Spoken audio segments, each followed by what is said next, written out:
শরীফ ওসমান হাদির অনুসারীরাই বাংলাদেশের রাজনীতিতে একদম ফাইনাল যে ঘটনাটা দরকার, চূড়ান্ত যে ঘটনা দরকার সেটা ঘটিয়ে দিচ্ছে। একদম এক্সপেক্টেড কাজ করছে। কারা করছে? শরীফ ওসমান হাদির অনুসারীরা করছে। কারা শরীফ ওসমান হাদির অনুসারী? জুলাই ঐক্য, সাদিক কায়েমেরা।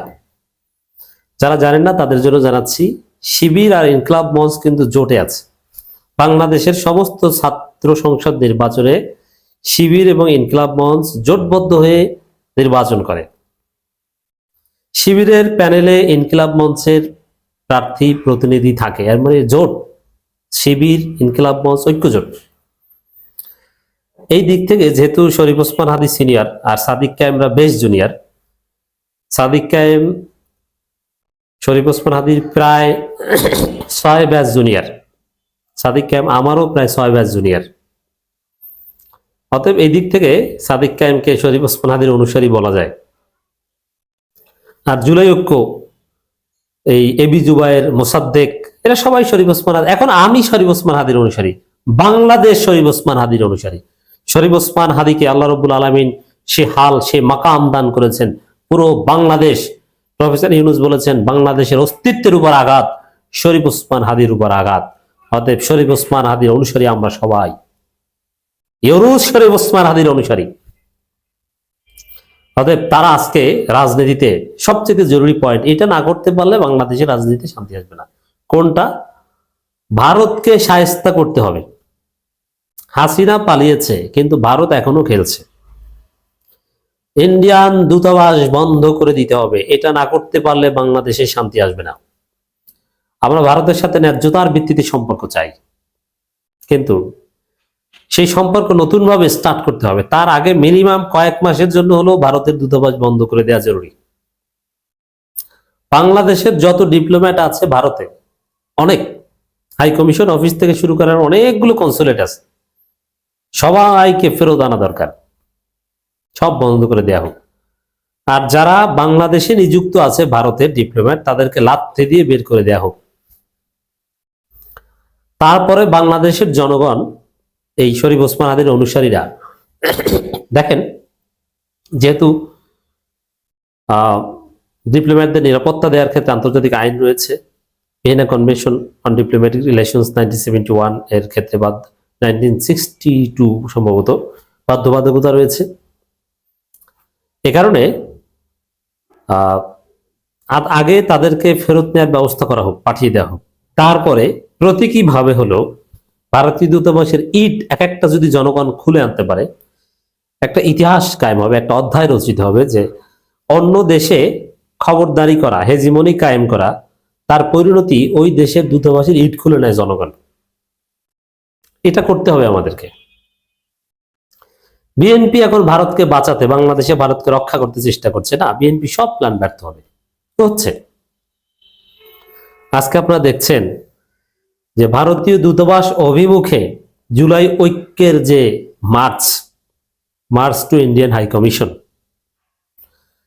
এটা পুরো সাউথ ব্লককে নাড়িয়ে দিয়েছে, মোদিকে নাড়িয়ে দিয়েছে। মোদির গদি নড়ে গেছে এবং ভয় আছে।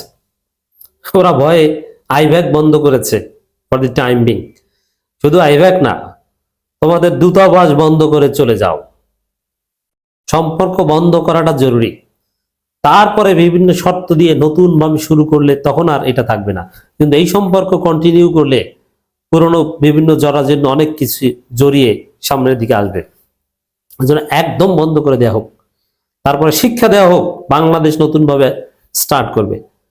আর বাংলাদেশ ভারতের সাথে সম্পর্কের ক্ষেত্রে বাংলাদেশের জরুরত নেই, বিকল্প আছে। শুধু চীনের কাছে বলেন, এরা বিকল্প তৈরি করে দিবে। চীন কৃত্রিম চাউল তৈরি করে দিতে পারে, কৃত্রিম চাঁদ তৈরি করতে পারে, আর ভারতের বিকল্প তৈরি করা চীনের জন্য ওয়ান্টের ব্যাপার। আপনার কি লাগবে? চীনে যারা গেছেন তারা জানেন, অনেকে তো জাননি, জানেন না চীন যে কতটা উন্নত, কতটা সমৃদ্ধ। আজকে ঢাকার শহরে ট্রাফিক ব্যবস্থাপনা চীনের কাছে দিয়ে দেন, একদম যানজট মুক্ত করে দিবে। একদম না, মোটামুটি নিয়ন্ত্রণের মধ্যে এনে দিবে। যানজট চীনেরও কিছু কিছু জায়গায় আছে, অপরাধ মুক্ত করে দিবে। চীনের কোথাও কিছু হারিয়ে গেলে মুহূর্তের মধ্যে তারা, একটা শুজ যদি হারিয়ে যায়, ওটা তারা বের করে দিতে পারে। এটা পারবে তারা। তো দর্শক, খবর, পুলিশি ব্যারিকেডে আটকে সমাবেশে রূপ নিল march to Indian high commission. হ্যাঁ, এখানে পুলিশ ব্যারিকেড দেবে, ইটস এক্সপেক্টেড। এবং এখন পর্যন্ত পুলিশ ব্যারিকেড ভেঙে যে ইন্ডিয়ান হাই কমিশনের ইট খুলে আনতে যাবে, এটাও আমরা বলছি না। আগে ওদেরকে সরিয়ে দেওয়া হোক, ওদেরকে বলা হোক যে আমরা তোমাদের সাথে কূটনৈতিক সম্পর্ক চাই না, অথবা এটা বাংলাদেশের মর্যাদা রক্ষায় ষড়যন্ত্রের অভিযোগ তুলে, গণহত্যাকারীদের আশ্রয় দেওয়ার অভিযোগ তুলে সারা পৃথিবীকে জানিয়ে ইউনূস ভারতের সমস্ত কূটনীতিকদেরকে বাংলাদেশ থেকে বহিষ্কার করুক। আলটিমেটাম 24 ঘন্টার মধ্যে সবাইকে ফেরত নিন, আপনার চলে যান। তারপরে বাংলাদেশের লোকজন সেখানে টয়লেট বানাক, ইতিহাস রচিত হবে। ভারতের খবরদারি, দাদাগিরি শুধু বাংলাদেশ না, পুরো দক্ষিণ এশিয়া বন্ধ হয়ে যাবে। আপনারা দেখেছেন যে বাংলাদেশে জুলাই আন্দোলন দেখে নেপাল, পাকিস্তান, বিভিন্ন জায়গায় আন্দোলন, এমনকি ভারতেও আন্দোলন জমে উঠেছিল। ওরকম ভারতকে ডিপ্লোম্যাটিক রিলেশনসের দিক থেকে যদি একটা শিক্ষা দেওয়া যায়, ভারতের সমস্ত প্রতিবেশীরা সেটা অনুসরণ করার চেষ্টা করবে। আর এটা বাংলাদেশের পক্ষে কোনো ব্যাপার না, শুধু চীনের সাথে আলাপ করেন। তা আলাপ তো হচ্ছে, দেখেছেন যে চীনের রাষ্ট্রদূত এখন সাদিক কায়েমদের দরবারে আসে। চীনের রাষ্ট্রদূতের কাছে যে সাদিক কায়েমরা সবসময় যান, নট নেসেসারি। সাদিক কায়েমদের কাছে চীনের রাষ্ট্রদূতরা আসেন, মধুর ক্যান্টিনে এসে চা খান, ফল তৈরি করে দিয়ে যান, আরো কত কিছু দেখবেন সামনে। Just wait and see. July ঐক্যের march to Indian high commission কর্মসূচি রামপুরা ব্রিজ এলাকা থেকে শুরু হয়ে মধ্যবাড্ডা পর্যন্ত অগ্রসর হলে পুলিশ বাধার মুখে পড়ে সেখানে কর্মসূচি থামিয়ে দিয়ে সমাবেশে রূপ নেয়। ওই সমাবেশে এবি জুবায়ের মোসাদ্দেক যা বলেছেন, মোদীকে যে হুঁশিয়ারি দিয়েছেন, এটি হচ্ছে বাংলাদেশের রাজনীতির আসল গন্তব্য। এবি জুবায়ের মোসাদ্দেক যা বলেছেন, ওইটা বাস্তবায়ন করতে পারলেই বাংলাদেশ পুরোপুরি স্বাধীন হবে, বাংলাদেশ সিঙ্গাপুর, দক্ষিণ কোরিয়া হবে। জনগণ যাকে ভোট দেবে সে নির্বাচিত হবে, চাঁদাবাজ মুক্ত বাংলাদেশ কায়েম হবে, নইলে ইন্ডিয়া ঝামেলা করবেই। অতএব এখন আমি সমস্ত জামাতের আমিরের বক্তব্যের চাইতে আমি এখন এবি জুবায়ের মোসাদ্দেকদের কথার গুরুত্ব বেশি দিই, সাদিক কায়েমদের কথার গুরুত্ব বেশি দিই। কারণ সাদিক কায়েমরা বলেছে যে ডিপ্লোম্যাটিক সম্পর্ক প্রয়োজনে স্থগিত করতে হবে কন্ডিশনালি।